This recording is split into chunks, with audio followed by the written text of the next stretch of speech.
సుప్రభాతం. శరణన్న చాలు కరుణింతువు అవధూత సాయి. ప్రాభాత వేళ మది కోరిక తెలిపినాము. భవకోటి సన్నిభ భవనాశ భాను తేజ. శ్రీ షిరిడి సాయిపతే తవ సుప్రభాతం. శరణన్న చాలు కరుణింతువు అవధూత సాయి. ప్రాభాత వేళ మది కోరిక తెలిపినాము. భవకోటి సన్నిభ భవనాశ భాను తేజ. శ్రీ షిరిడి సాయిపతే తవ సుప్రభాతం. నీ ఆజ్ఞ కోరినవి శ్రీ సాయి ఆనింగినేల. ఊహించ మాతరమా నీ వింత లీల. లేలెమ్ము లెమ్ము తెలవారె ఓ దీన బంధు. శ్రీ షిరిడి సాయిపతే తవ సుప్రభాతం. లేలెమ్ము నిదుర సద్గురుదేవ సాయి. మాలోని అహము ఖండన సేయుమయ్యా. నీ భక్త బృందమును పాలించ సమయమాయే. శ్రీ షిరిడి సాయిపతే తవ సుప్రభాతం. మా కష్ట భారములు నీపైన మోపినంత. మటుమాయమే కదా మదిలోని చీకటంతా. లేలెమ్ము నిదుర తెలవారెను సాయి రామా. శ్రీ షిరిడి సాయిపతే తవ సుప్రభాతం. నిన్ను నమ్మినట్టి నిజ భక్తుల కోరికలను అడగకనే తీర్తువని ఇలా నమ్మెనయ్యా. ఈ విశ్వమందు సమతత్వము పెంచుమయ్యా. శ్రీ షిరిడి సాయిపతే తవ సుప్రభాతం. లేలెమ్ము సాయి అవధూత సాయినాథ. నీ చరణ కమల దర్శన భాగ్యమిమ్ము. ఊహించ తరమ సాయీశ్వర నీ యోగమాయా. శ్రీ షిరిడి సాయిపతే తవ సుప్రభాతం. అసమాన రూప రవితేజ యోగి రాజా. సద్భక్తులంత గుడి ముంగిట వేచినారు. నీ దివ్య రూపము చూడగ వేడినారు. శ్రీ షిరిడి సాయిపతే తవ సుప్రభాతం. నీ వచనామృత ధారలయందు మునిగి తరింతుము సాయి దయ చూపబోయి. కను తెరచీలగాంచు ఓ కమల నయన. శ్రీ షిరిడి సాయిపతే తవ సుప్రభాతం. మా భక్తలోక సంరక్షక సాయినాథ. లేలెమ్ము నిదుర ఇలగాంచుము శ్రీ దత్తనాథ. నీ దివ్య దర్శన భాగ్యము యోగమోయి. శ్రీ షిరిడి సాయిపతే తవ సుప్రభాతం. మా భక్తలోక సంరక్షక సాయినాథ. లేలెమ్ము నిదుర ఇలగాంచుము శ్రీ దత్తనాథ. నీ దివ్య దర్శన భాగ్యము యోగమోయి. శ్రీ షిరిడి సాయిపతే తవ సుప్రభాతం.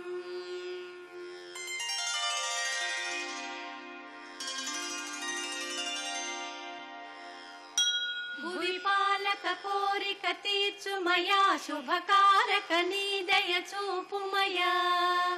వరదాయక నీ శుభ పాదములే. షిరిడీపతి నమ్మితి కావుమయా. భువి పాలక కోరిక తీర్చుమయా. శుభకారక నీ దయ చూపుమయా. వరదాయక నీ శుభ పాదములే. షిరిడీపతి నమ్మితి కావుమయా. నిన్ను నమ్మిన భక్తుల కోరికలు క్షణకాలమే తీర్తువు సాయి సదా. కరుణాకర ఈశ్వర సాయి ప్రభో. షిరిడీపతి నమ్మితి కావుమయా. నిన్ను వేడినచో శుభయోగములు. షిరిడీశునికే అవి సాధ్యములు.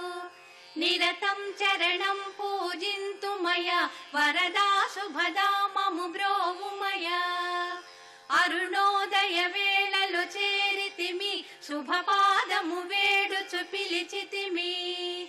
మునిదేవ దేవతలు నిను గొల్తురయ వరమీయవసాయి తరింతుమయ భవనాశకనీ శుభరూపమునే ఇలవేడి స్తుతించెను సాయి ప్రభో ప్రణమిల్లితి వేడితి షిరిడిపతి గురుదేవ శుభాంగ స్మరింతుమయా వరదాత సురేశ్వర సాయి ప్రభో నిన్ను చేరిన భక్తులగావుమయా షిరిడీశ్వర ఈశ మహేశ ప్రభో కరుణించుము సాయి దయానిలయ నిన్ను చేరిన మా కల తీరునయ ప్రభుని శుభగానము వేద సమం.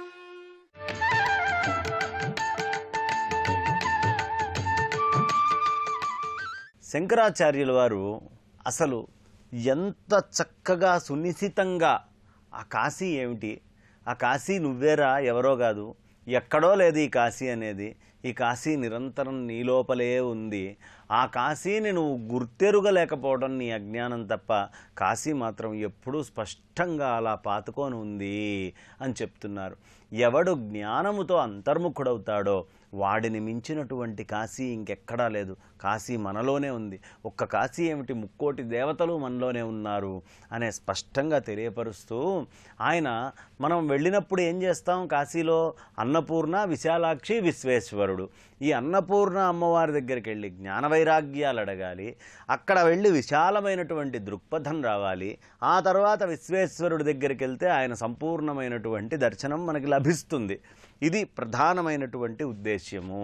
అయితే ఇక్కడ ఒక అందం ఏమిటయ్యా అంటే, ఎందుకు జ్ఞాన వైరాగ్య సిద్ధ్యర్థం భిక్షాం దేహీ చ పార్వతి అన్నారు అంటే, మనము అన్నం తింటున్నాం, మనం తిన్నటువంటి అన్నము మూడుగా విభజించబడుతుంది. అందులో స్థూల భాగం బాగా ఎక్కువగా ఉండేది ఏదైతే ఉంటుందో పురీషం, మలం కింద వెళ్ళిపోతుంది. అందులో మధ్యమ భాగము ఏదైతే ఉంటుందో ఆ మధ్యమ భాగము మాంసము కింద మారుతుంది శరీరంలో. అయితే మనం తిన్న అన్నములో సూక్ష్మ భాగము మన మనస్సు కింద మారుతుంది. ఈ విషయాన్ని మనం ఎప్పుడు మర్చిపోకూడదు. మనం తిన్న అన్నం వల్లే మనకి మనస్సు వస్తుంది. ఒకవేళ అన్నం తినకుండా ఒక 3 రోజులు ఉండండి, మనసులో వేగం ఉండదు, మనస్సు పనిచేయలేదు, దాని ఇష్టం వచ్చినట్టు అది సంచరించలేదు, అలా వచ్చేస్తుందన్నమాట. కుచించుకుపోయి ఎండాకాలంలో నీటి మడుగు ఎలా అయితే తగ్గుతూ పోతుందో, అన్నము తిననటువంటి వాడికి మనస్సు అనేది పనిచేయదు. ఇదే కారణం. అయితే చాందోగ్యంలో ఈ అన్నం గురించి అనేక కథలు చెప్పారు. ఇప్పుడు దేనివల్ల మనకి మనస్సు వస్తోంది, అన్నం వల్లే మనస్సు వస్తోంది అనేది అర్థమైంది కదా. ఆ అన్నము యొక్క సూక్ష్మాంశమే ఈ మనస్సు అని మనకు తెలిసింది కదా. కాబట్టి ఈ మనస్సుని ఎక్కడ మరి ఏం కావాలి మనస్సుకి, అన్నము ద్వారా జ్ఞానము, వైరాగ్యం. జ్ఞానం ఏమిటి, పరమాత్మ సర్వవ్యాపకుడు, అంతటా నిండి ఉన్నాడు, ఆయన లేని చోటంటూ లేదు, ఆయన కాని వస్తువు అంటూ, ఆయన కాని పదార్థం అంటూ లేదు, ఇది జ్ఞానము. మరి వైరాగ్యం ఏమిటండి అంటే, ఈ ఉన్నటువంటి వస్తువుల్లోనే నా కొడుకు, నా బంధువు, నా చుట్టాలు, నా నా నా నా అని మనం కల్పించుకొని నిరంతరం తపన చెంది బాధపడుతూ ఉన్నాం చూడండి. కట్టె కాలిపోతున్నట్టుగా కాలిపోతున్నాం కదా, దానిని ఎప్పుడైనా మనం గుర్తుంచుకోవాల్సింది వైరాగ్యము. దాని నుంచి బయటికి రావాలి. అంటే వాళ్ళని చక్కగా చూడొద్దు, వాళ్ళ పోషణ భారాలు చూడొద్దు అని నేను చెప్పట్లేదు. నేను చెప్తుంది ఏమిటయ్యా అంటే, ఆ పనిని దాన్ని అంటకుండా చెయ్యండి, పరమాత్మ స్వరూపంగా భావిస్తూ చెయ్యండి తప్ప నేను చేస్తున్నాను, నేను పోషిస్తున్నాను, నేను నాకు సంబంధించిన వాళ్ళు అనే మాయలకి పోయి చేయకండి. అది ఇక్కడ జ్ఞాన వైరాగ్య సిద్ధ్యర్థం. ఎవడికి జ్ఞానము, వైరాగ్యము అనేవి రెండొస్తాయో వాడికి మాత్రమే నిబ్బరంగా పరమాత్మనంతటా దర్శించగలిగే శక్తి వస్తుంది. ఆ శక్తి ద్వారానే జ్ఞాన వైరాగ్య సిద్ధ్యర్థం భిక్షాం దేహీ చ పార్వతి అవి అడిగి మనం వెళ్ళిన తర్వాత ఆ పరమాత్మనంతటా దర్శించే శక్తి ఉన్నవాడికి మాత్రమే విశ్వేశ్వరుడు కట్టుబడి ఉంటాడు. ఎందుకు అన్నం వల్లే మనస్సు వస్తుంది అని చెప్తున్నారు అంటే, నిజంగా అండి, మనం వెళ్ళేసి ఏవేవో కంగారులు పడుతూ, టీవీలు చూస్తూ, ఇబ్బందులు పడుతూ ఎప్పుడూ భోజనం చేయకూడదు. భోజనం ఎప్పుడు ప్రశాంతంగా చెయ్యాలి. సుఖేన మౌనేన భోక్తవ్యం స్వస్థమానసై. స్వచ్ఛమైన మనస్సుతోటి కూర్చొని చక్కగా ఆనందంగా భగవదారాధన చేసుకుంటూ భోజనం చేయాలి. అందుకే మన పూర్వం వాళ్ళు భోజన మధ్యే భగవన్నామస్మరణ, భోజనమారంభే భగవన్నామస్మరణ, భోజనానంతరే భగవన్నామస్మరణ, గోవింద గోవింద అంటూనే భోజనం చేసేవాళ్ళు. ఆ భగవన్నామాన్ని నిరంతరం చేస్తూ ఉండేవాళ్ళు. దీనివల్ల మాత్రమే మనకి భక్తి అనేది వస్తుంది. అలా కాకుండా మీరు విరక్తిగా అన్నం వండి పిల్లలకి విరక్తిగా పెట్టి వాళ్ళు కనుక విరక్తిగా తింటాం అనేది మొదలు పెడితే ఖచ్చితంగా పిల్లల మనస్సు కూడా కలుషితమై వాళ్ళు ఎదురు మాట్లాడటం, విసుక్కోవటం, చికాకుగా ఉండడం, ఇవన్నిటికీ కారణము అన్నమే. అన్నం వల్ల మనస్సు వస్తుంది. ఆ అన్నాన్ని పవిత్రంగా పెట్టండి, పవిత్రంగా తినండి. అలా పవిత్రతతో ఉన్నప్పుడు జ్ఞాన వైరాగ్యం చాలా తేలిగ్గా వస్తుంది. రేపటి రోజున అన్నపూర్ణాదేవి వైశిష్ట్యాన్ని మరింతగా చెప్పుకుందాం. నేటికి స్వస్తి.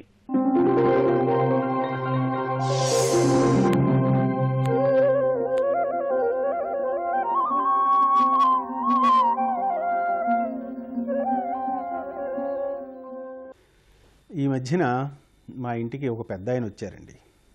బాగా చదువుకున్నవాడు పెద్ద ఆయన, డొక్కశుద్ధిగా చదువుకున్నవాడు, సాహిత్యము శాస్త్రము అది.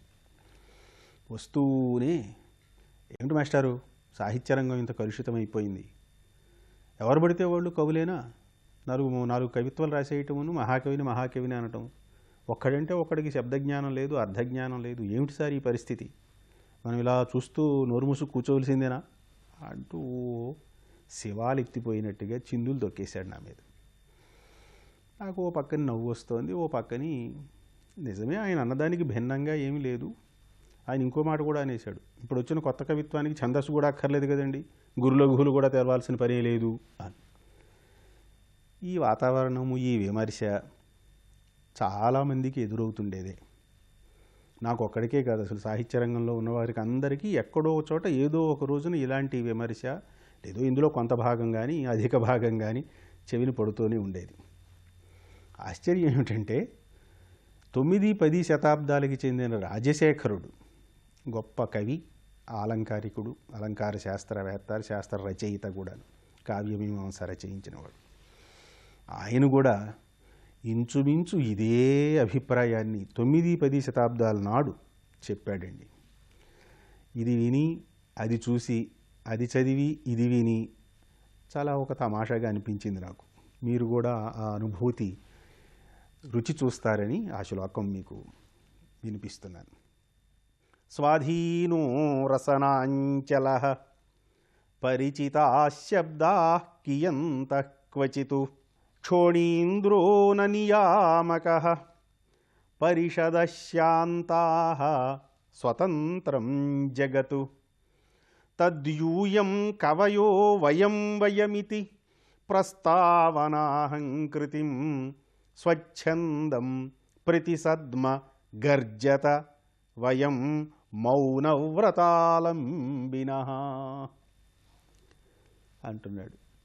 చెప్పుకోండియా మీ ఇష్టం, ప్రతి ఇంట్లోనూ నేను కవిని, నేను మహాకవిని అని స్వచ్ఛందం ప్రతిసద్మ గర్జత, మీరు నినాదాలు చెయ్యండి, నేను కవిని, నేను మహాకవిని, మాకేమీ అభ్యంతరం లేదు. ఎందుకంటారా, స్వాధీనో రసనాంచలః, మీ నాలుక అది మీ అధీనంలో ఉంటుంది, దానికి అడ్డేమిటి. పోనీ పరిచితా శబ్దాః కియంతః క్వచిత్, మీకు ఎలాగోలాగా కాసిన ఓ గుప్పిడు పదాలు మీకు పరిచయమైనవే చాలు, 10 పదాలు తెలిస్తే చాలు కదా పద్యమాలు వేయటానికి, ఇంకేం కావాలి. పెద్ద శబ్దశాస్త్రం అంతా మధించాలా, శబ్దసాగరం అంతా ఆపోషణ పట్టాలా, ఏమీ అక్కర్లేదు. మీ నాలిక మీ ఇష్టం, మీకు పరిచయంలో 10-15 శబ్దాలు ఎలాగూ ఉండక తప్పవు, కాబట్టి లాగించేయండి, మీ ఇష్టం, కవిత్వాలు రాసేయండి అన్నాడు. పోనీ రాజుగారు ఏమైనా నియమించి, ఇదిగో ఇన్ని చదివితేనే తప్ప, ఈ శక్తులు సామర్థ్యాలు ఉంటేనే తప్ప ఎవ్వడూ కవిత్వం జోలికి వెళ్ళకూడదు అని ఏదైనా ఒక నియమం చేస్తాడా, అది సాధ్యం కాదు. అంచేత రాజుగారా నియామకుడు కాదు. క్షోణీంద్రో న నియామకః, పండిత పరిషత్తులు ఏమైనా జాగ్రత్త తీసుకుంటాయా? అసమర్థులు సాహిత్య సృష్టిలోకి వచ్చేసి దాన్ని కలుషితం చేసి, దాన్ని పరువు, దాని ప్రామాణికత దిగజార్చకుండా పండిత పరిషత్తులు ఏమైనా శ్రద్ధ వహిస్తాయా? అలాంటి పండిత పరిషత్తులు ఒకప్పుడు ఉండేవేమో, ఇప్పుడు నిద్రపోతున్నాయి అన్నాడు. పరిషద శాంతాః, మరి మిగతా లోకం ఏం చేస్తుందండి? అదైనా పోనీ అడ్డుకోదా ఇలాంటి ప్రమాదాన్ని? అంటే స్వతంత్రం జగత్తు, దాని ఇష్టం దాంది. పైగా ఎవడైనా స్వతంత్రంగా ప్రవర్తిస్తున్నాడు అంటే అభినందిస్తుంది కూడాను జగత్తు. అంచేత ఆ అడ్డము లేదు. కాబట్టి తత్ యూయం కవయో వయం వయమితి ప్రస్తావనాహంకృతిం స్వచ్ఛందం ప్రతిసద్మ గర్జత వయం మౌనవ్రతాలంబినః. అంచేత మీరందరూ మేము కవులం, మేము కవులం, మేం మహాకవులమని ఇంటింట గర్జించండి నాయన. వయం మౌనవ్రతాలంబినః, మేము నోరెత్తితే ఒట్టు.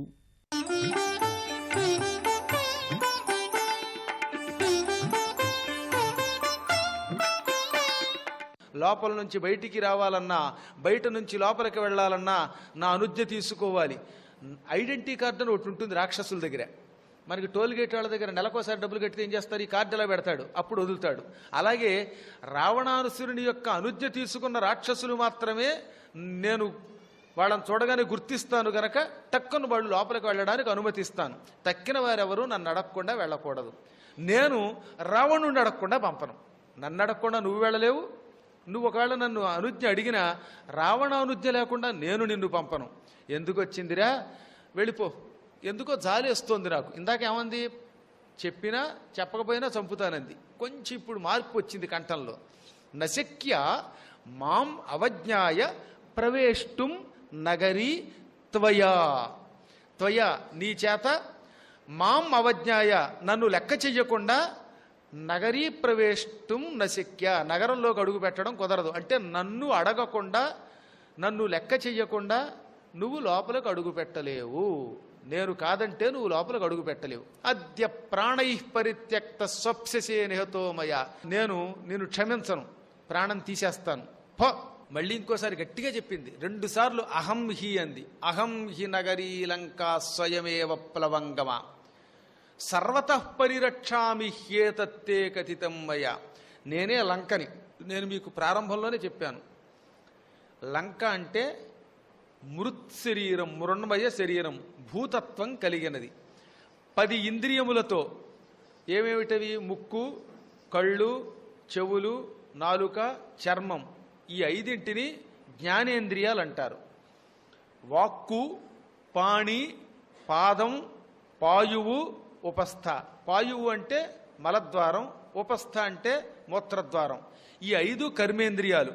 ఈ 10 ఇంద్రియములతో కూడిన శరీరమును లంక అంటారు. దశేంద్రియాధిష్ఠిత శరీరం యదం లంకానగరం. ఈ 10 ఇంద్రియములతో కూడిన మన శరీరమే లంకానగరం. ఇందులో అహంకారం రావణాసురుడు, మమకారం కుంభకర్ణుడు, కామక్రోధాదులు ఇంద్రజిత్తు ప్రహస్తుడు, బుద్ధి విభీషణుడు. దీన్ని కాపలా కాస్తూ ఎప్పటికప్పుడు నేను నేను అనుకుంటూ శరీరమే నేననే భ్రమకి గురి చేసే శక్తే లంకాదేవత. అంటే ఎప్పటికప్పుడు ప్రతివాడు కూడా నా ఇల్లు, ఇది నాది, నా సంపద, నా భార్య, లేక నా భర్త, నా కుటుంబం అని పరిమితులతో గీసుకు తిరిగితే వాళ్ళంతా లంకాదేవతలే. ఇందులోంచి బయటపడడమే హనుమంతుడు. అలా బయట పారేయడానికి గురువుగారు ఆయన రావాలన్నమాట. ఆయన వచ్చాడంటే ఈ లోపలున్న సీత అనే జీవాత్మ నేను ఇందులో ఉన్నాను, ఇందులో ఇరుక్కుపోయానని శోకించడం మాని పరమాత్మ అయిన రాముని పొందగలుగుతుంది. ఇందులో ఉన్న అంతరార్థం ఇది. ఈ అహంకారం లంకానగరం మనల్ని అజ్ఞానంలో ముంచెత్తుతూ ఉంటుంది. ఎప్పటికప్పుడు నేను, నాది అనే భావన భయంకరమైన లక్షణం. అంటే మన కుటుంబ వ్యవస్థలోకి ఇంకొకడెవడూ రాకూడదు. నా ఆస్తి నా పరిమితం, ఇందులో నేను నా వాళ్లే ఉండాలనే కోరిక ఉంటే అది లంక. దానిని జయించటమే జ్ఞానం. ఇప్పుడు హనుమంతుడు దాన్ని జయిస్తాడు. అది జయిస్తేనే జీవాత్మని పట్టుకోగలుగుతాడు ఎవడైనా. అందుకే ఈయన ఏమన్నాడు మళ్ళీ ఇంకోసారి, అంత కఠినంగా పలికినా అంత తొందరగా కోపం తెచ్చుకోకూడదు. అహంకారము కోపము ఈ 2 పతనానికి మూల కారణం.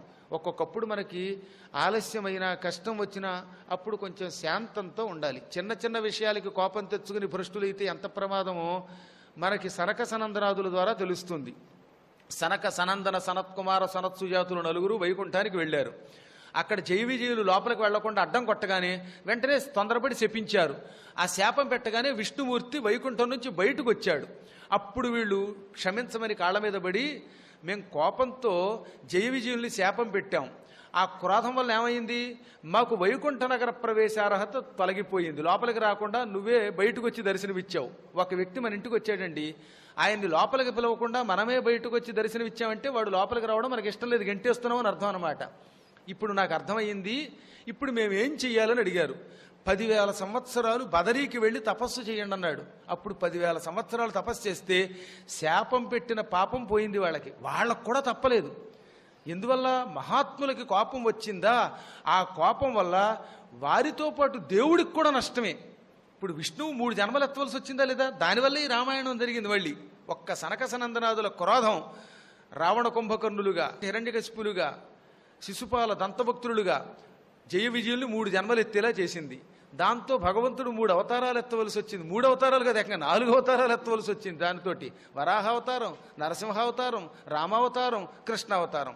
ఈ 4 కేవలం సనక సనందరాదుల క్రోధం వల్ల వచ్చిన ఇబ్బంది. అందువల్ల ఎప్పుడైనా మనకి క్రోధం వస్తే దాన్ని నిగ్రహించుకుంటే ఆత్మతత్వాన్ని తెలుసుకుంటాం. అత్యావశ్యక స్థితిలో కోపం తెచ్చుకోవాలి. ముందెప్పుడు సామమునే వహించాలి. హనుమంతుడు అందువల్లే అంతగా కోపం తెచ్చుకోకుండా మళ్ళీ వినయంగా అడిగి చూశాడనమాట.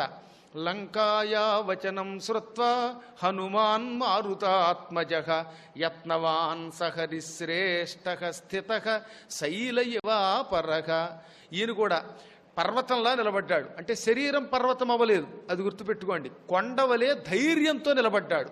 ఆవిడ అరుపులకి కానీ, ఆవిడ ధిక్కారానికి కానీ కోపం తెచ్చుకోకుండా, ఏ విధమైన ఆందోళనకి గురి కాకుండా, ఒక పర్వతం చెక్కు చెదరకుండా కదలకుండా ఎలా ఉంటుందో అలాగే నిలబడి మెల్లిగా అన్నాడు, ఓ స్త్రీ రూపంతో ఉన్న అమ్మా, నేను లంకానగరాన్ని చూసి వెడదామని వచ్చాను. ఎందుకని అడుగుతావేమో, ఎంత బాగుందో లంకానగరం. ఎక్కడో అడవుల్లో తిరిగేవాళ్ళం మేము. ఇటువంటి నగరాల్ని అరుదుగా చూస్తాం. లంకానగరం మంచి మంచి భవనాలతో ఉన్నది. ద్రక్ష్యామి నగరీం లంకాం సాట్టప్రాకార తోరణాం ఇత్యర్థమిహ సంప్రాప్త పరం కౌతూహలం హిమే. నాకు చాలా కుతూహలం ఏమిటంటే, భవనాలతో, బంగారు భవనాలతో, వెండి గోడలతో, అనేక రకాల ఉద్యానవనాలతో, ఇంకా ఎన్నెన్నో విచిత్ర యంత్రాలతో శుభప్రదంగా ఉంది లంక. ఈ లంక మొత్తం చూసి వెడదామని వచ్చాం. వనాలు, ఉపవనాలు, కాననాలు ఇవన్నీ ఉన్నాయి. ఇంకా సర్వతో గృహముఖ్యాని ద్రష్టుమాగమన మహిమే. ఎన్నెన్నో గొప్ప గొప్ప భవనాలున్నాయి. ఇంద్రజిత్ భవనం, రావణ భవనం వంటి గొప్ప గొప్ప ప్రధాన భవనాలు ఉన్నాయి. ఈ భవనాలన్నీ చూడాలి. సర్వతో గమనము అండంలో ఒక ప్రత్యేకత. సర్వతో గృహముఖ్యాని, అనేక గృహాలన్నిటినీ, అన్ని గృహాలని చూస్తానని పైకి అర్థం. సర్వతః అనగా ఆత్మని అన్వేషించుట. నాకు కావలసిన వస్తువుని అన్వేషించడానికి వస్తున్నాను అన్నప్పుడు సర్వతో గృహము అని వాడాలని శాస్త్రం. అంటే నేను వెతికేది సీతని, సీత కోసం వచ్చానని చెప్పకుండానే చెప్పాడు ఆయన. కానీ ఎక్కడన్నా నిజం చెప్పాడా? నేను లంకను చూస్తాను, చూసి వెడతాను, అందులో నిజమే. ఎందుకు చూస్తున్నాడో మాత్రం చెప్పడంలా. మహాత్ములు అసత్యం ఆడరు, అలాగని ఉన్నదన్నట్టుగా నిజమూ చెప్పకూడదు. సత్యం పలికితే ప్రమాదం, అలాగని అసత్యం ఆడడం ధర్మానికి వ్యతిరేకం. అంత చమత్కారముగా ఆయన ఎక్కడ దొరకకుండా లంకంతా చూసి వెడతాను, నాకు కావలసింది వెతుక్కుని వెడతానన్నాడు. ఈ మాట విని ఆవిడ మళ్ళీ ఏమంది, భూయయేవ పునర్వాక్యం బభాషే పరుషాక్షరం. కఠినమైన వాటలతో ఇలా అంది, ఏమిరా ఇందాక నుంచి చూస్తున్నాను, అరే అనే పదం చాలా క్రోధంగానే అన్నది. లోపలికి వెళ్ళడానికి వీలు కాదు, ఎవరిని వదలను నేనంటూ అంటే నిమిషానికోసారి లోపలికి వెళ్ళొద్దా, లోపలికి వెళ్ళొద్దా అని బతిమాలతావు. మామ నిర్జిత్య దుర్బుద్ధే రాక్షసేశ్వర పాలితాం నశక్య మధ్యతే ద్రష్టుం పురీయం వానరాధమా. హనుమంతుడికి ఎంత గొప్ప బిరుదు ఎవరు ఇవ్వాల. వానరోత్తమ, వానరశ్రేష్ఠ అని అందరం అంటున్నాం. ఆవిడ వానరాధమ అని. ఆ రూపాన్ని చూచి ఆయన పరాక్రమం తెలియక త్వరపడి, ఓరి వానరాధమ, నన్ను జయించకుండా, ఓరి దుర్బుద్ధి, రావణాసురుని చేత పరిపాలింపబడుతున్న ఈ లంకా నగరంలోకి నువ్వు ప్రవేశించి చూడలేవు. లంకను చూడాలంటే నన్ను జయించాలి, నన్ను జయించకుండా లోపలికి అడుగు పెట్టలేవు. అంటే నన్ను జయించు అని చెప్పింది అనమాట. పాపం నన్ను చావగొట్టి వెళ్ళరా అని చెప్పడం.